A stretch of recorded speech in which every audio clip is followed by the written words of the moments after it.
What's up? It's your boy Carcino here. Let's get into it. Listen, it's a lot of moving parts still been going on in this. Cardi B got her 30 million. Yep. So before the end of last year, Cardi B got her 30 million, right? And people were like, "Oh man, $30 million for Cardi. She won her lawsuit." And here's the thing. When you have other management involved, and sometimes when you're the little guy, things transpire that is out of your control. You know what I mean? For example,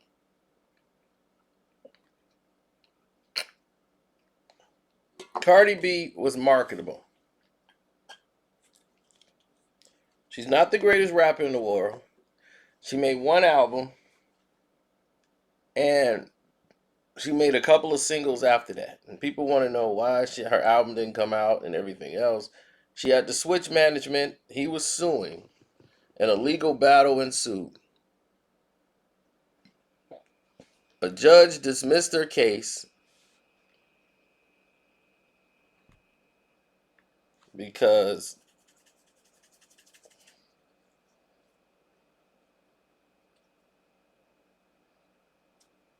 sorry about that. The thing is,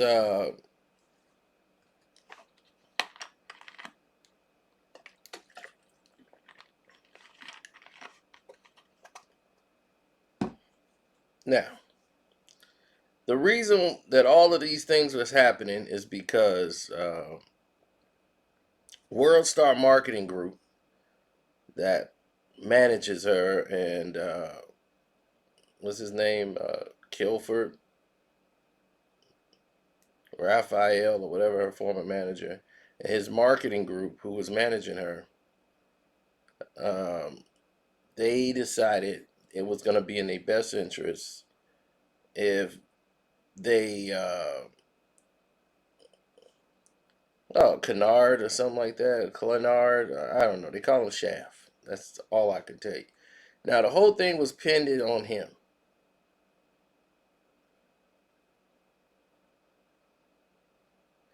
Now, he claimed that there was torturous interference as he brought a lot of things to the table, for Cardi B that led to her doing all of these songs to come out. And he put her in the right position and Bodak Yellow and all that stuff.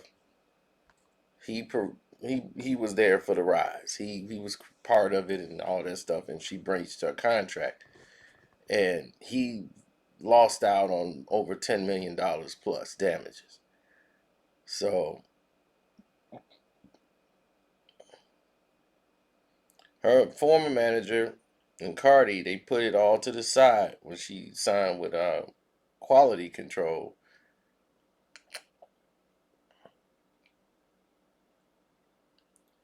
and she started dating Offset. Now, this happens before in a business. I've seen this happen with other artists in the game. People switch their management due to relationships with spouses, and you've seen managers get screwed out of their money. But in this situation, I've never seen somebody who became a success right off the bat get stuck in such a situation. So this does not protect the young in this business. That if you're a high powered lawyer, this thing could go left on you at any given time. You know, Shaft also claimed that Offset threatened him. Um, Shaft is like, I got her on Love and Hip Hop and hooked her up with publishers and producers who made her break through through the market with Bodak Yellow. And not long after the lawsuit was filed, she filed a countersuit once she signed with Quality Control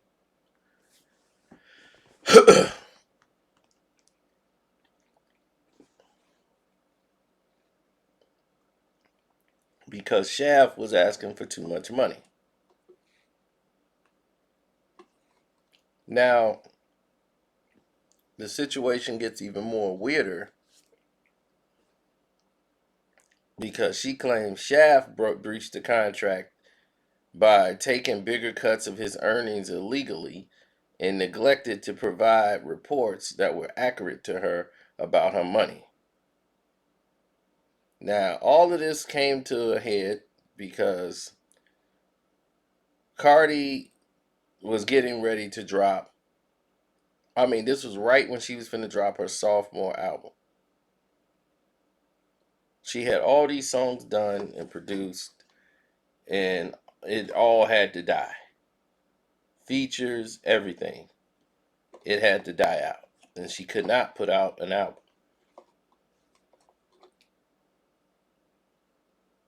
When she put money out, she was getting ready to drop her album. Then this lawsuit and everything else start following suit prior to it. And according to her lawyer, she had to basically stop that, and they kept her busy with marketing ideas and promotions and all these other attributes they were doing to keep her name still ringing, even though she wasn't putting out music.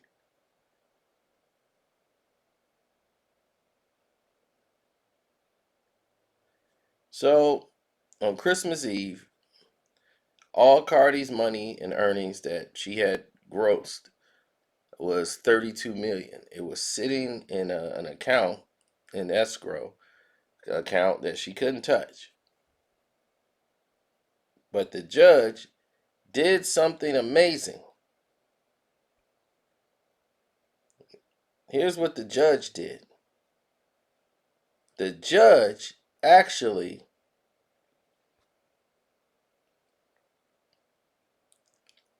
did something very small but huge. The judge dismissed the case with prejudice. So, for some reason, this judge had enough evidence against the manager to eliminate it with prejudice.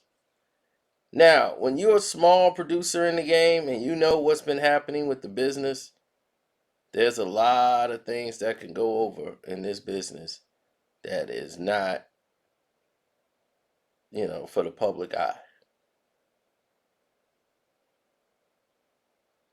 And the producer and the manager known as Shav has a lot of relationship with a lot of East Coast promoters.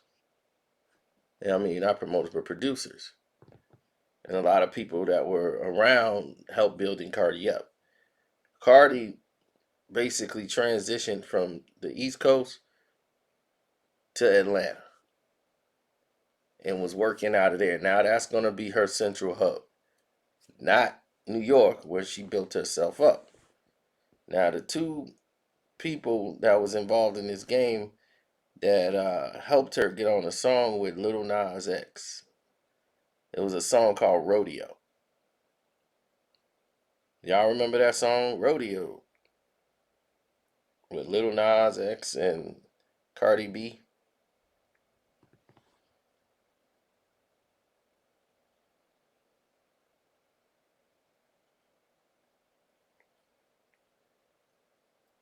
Well, there was a lawsuit filed by some promoters that claimed that Rodeo is similar to their song Broad Day, and it featured a similar structure and chord progression. And the producers claimed that Lil Nas X didn't have permission to interpolate or sample and copy their work. Now, this means Cardi's caught up in this. So this is what happened with the song Rodeo, and why Rodeo really don't get played like, you know, it used to. It's kind of like the Alan Thicke situation. But to believe that the other managers isn't telling people, hey, such and such is doing this. Other people got ways to screw you up. I'm not saying that this is what Shav did. I'm just saying, it's possible. When people don't like to lose anything. You understand?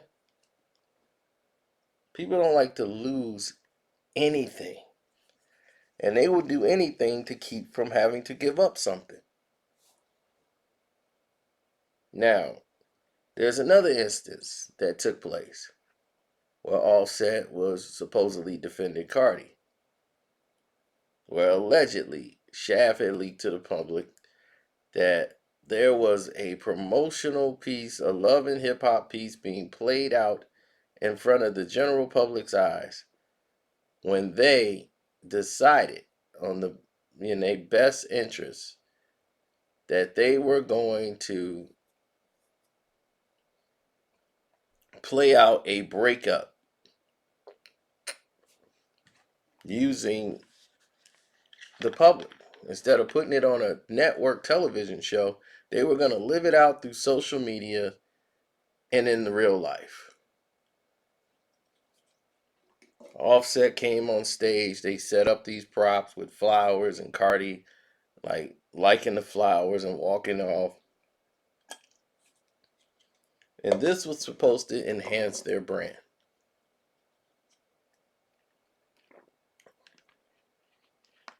What it was doing was actually weakening him and strengthening Cardi. When they met, Offset was one of the top rappers in the game, if not the most popular off of Migos. Now, if you look at him today, Offset is just Cardi's man. That's how the power dynamic has changed. And now they're in court trying to get out of another deal that they signed.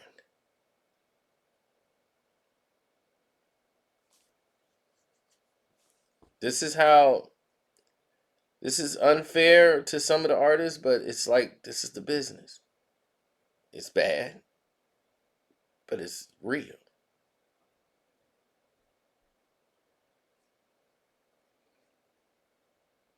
Artists have songs stolen from them all the time.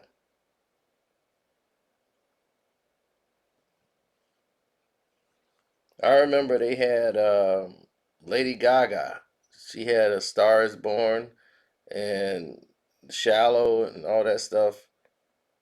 Some guy tried to say, a guy from SoundCloud tried to say they took the hit song, or was it what's this guy, Steve Rosen? I think that was his name, said that they wanted millions of dollars from the song. And his song almost sounds just like this song from Lady Gaga. And that the note progression is very common. And that's a one big thing. When you become a hit off something, believe me, somebody's going to come out of the woodwork and say it was theirs. Some type of way. Remember Katy Perry? Her Dark Horse song that she got? Now that's a ripoff. Now you could listen to that, and the judge awarded that the Christian rapper got let's say Marcus Gray for Joyful Noise, and copied his song. He went to court, and a judge decided that yes, this song did copy Mr. Gray's song, and she had to pay $3 million as a result. Then her team filed an appeal, went to another court, and got it overturned and allowed them to proceed with a new trial.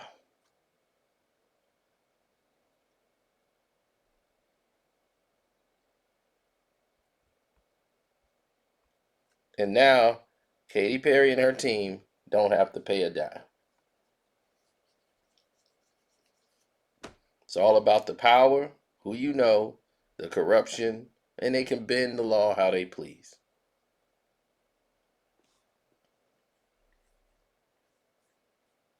So, on that note, don't forget to hit the like button, subscribe to the page. The Patreon is Carcino for Life. And we got some interesting stuff coming up there today too. And I'm out.